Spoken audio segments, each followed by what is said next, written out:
샬롬, 좋은 아침입니다.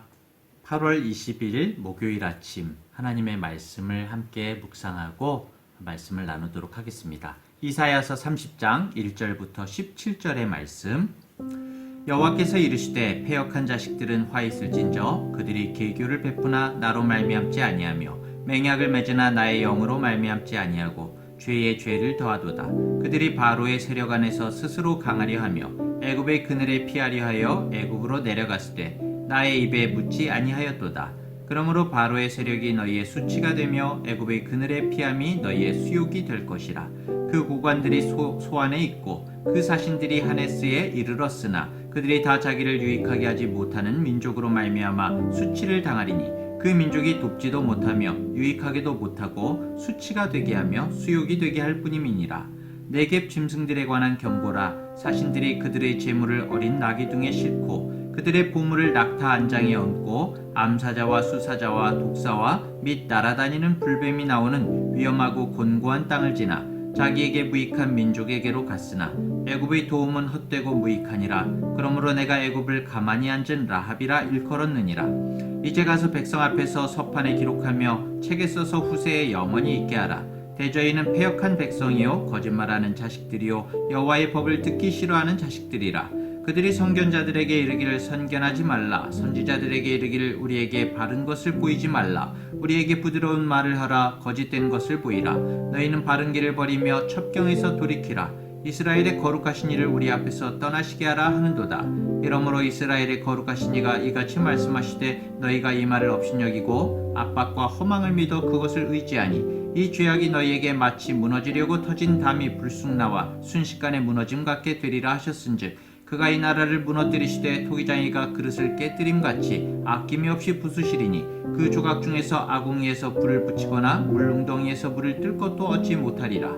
주 여호와 이스라엘의 거룩하신 이가 이같이 말씀하시되 너희가 돌이켜 조용히 있어야 구원을 얻을 것이요 잠잠하고 신뢰하여야 힘을 얻을 것이거늘 너희가 원하지 아니하고 이르기를 아니라 우리가 말 타고 도망하리라 하였으므로 너희가 도망할 것이요 또 이르기를 우리가 빠른 짐승을 타리라 하였으므로 너희를 쫓는 자들이 빠르리니 한 사람이 꾸짖은즉 천 사람이 도망하겠고 다섯이 꾸짖은즉 너희가 다 도망하고 너희 남자는 겨우 산 꼭대기에 깃대 같겠고 산마루 위에 깃이 같으리라 하셨느니라. 아멘. 아침에 말씀이 어렵습니다. 나중에 꼭 한번 다시 깊이 한번 묵상하시고요. 우리는 하나님의 마음이 무엇인지를 잘 알고 살아야 됩니다. 왜냐하면 우리가 하나님 마음을 잘 알지도 못한 상태에서는 무엇을 한다고 해도 사실 하나님과 상관없는 일이 될 수가 있죠. 그렇죠? 하나님이 무엇을 기뻐하시고 원하시는지 그 마음도 모른 채 뭔가를 한다면은 그것은 결국 자기에게 기쁨이 되는 일을 하나님이 기뻐하시는 일로 오해하게 되는 경우가 많습니다. 사실 인간은 하나님을 섬기는 방법과 원칙을 만들어낼 수가 없습니다. 그렇게 되면 그것은 우상이 되어버리는 거죠. 모든 우상들의 공통점은 신을 섬기는 방법을 신이 계시한 것이 아니라 인간 스스로가 만들었다는 것입니다. 따라서 우리는 철저하게 하나님께서 어떻게 하나님을 섬기라고 하셨는지를 이 성경을 통해서 배워야 됩니다. 즉 인간이 자기 열심을 내세워서 내 힘으로 하나님을 기쁘시게 해보겠다고 설쳐대지 말라는 거죠. 하나님은 인간의 열심을 기뻐하시지 않습니다. 인간을 향한 하나님의 마음은 다른 곳에 있거든요. 그것은 어제 말씀드린 대로 진흙의 자리에서 토기장이신 하나님을 섬기는 것입니다. 나는 창조주이신 하나님께서 만드시는 대로 만들어지고 사용하시는 대로 사용되어지는 진흙입니다. 라는 것을 잊지 않는다면 그 사람이 하나님의 기쁨이 된다는 것이죠. 사실 하나님의 마음을 죄인인 우리로서는 도저히 알 수가 없습니다. 그렇다면 누가 하나님의 마음을 압니까? 고린도전서 2장 11절 12절에 보면은 사람의 일을 사람의 속에 있는 영 외에 누가 알리요? 이와 같이 하나님의 일도 하나님의 영 외에는 아무도 알지 못하느니라. 우리가 세상의 영을 받지 아니하고 오직 하나님으로부터 온 영을 받았으니 이는 우리로 하여금 하나님께서 우리에게 은혜로 주신 것들을 알게 하려 하심이니라 라고 말씀하고 있습니다. 하나님의 일이란 하나님의 마음을 말하는 것이죠. 즉 결국 하나님의 마음은 하나님의 영, 성령 외에는 아무도 알 수가 없다는 것입니다. 죄인인 인간이 하나님의 마음을 알 수 있는 방법은 오직 하나, 성령을 인하는 것입니다. 성령님께서 알려주시는 거죠.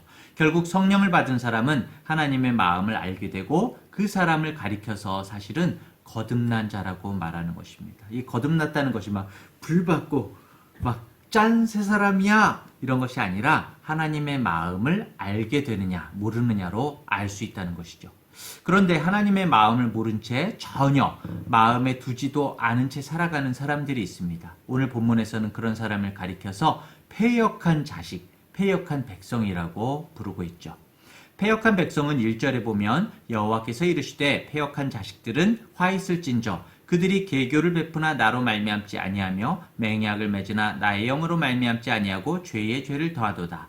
그들이 바로의 세력 안에서 스스로 강하려 하며 애굽의 그늘에 피하려 하여 애굽으로 내려갔을 때 나의 입에 묻지 아니하였도다.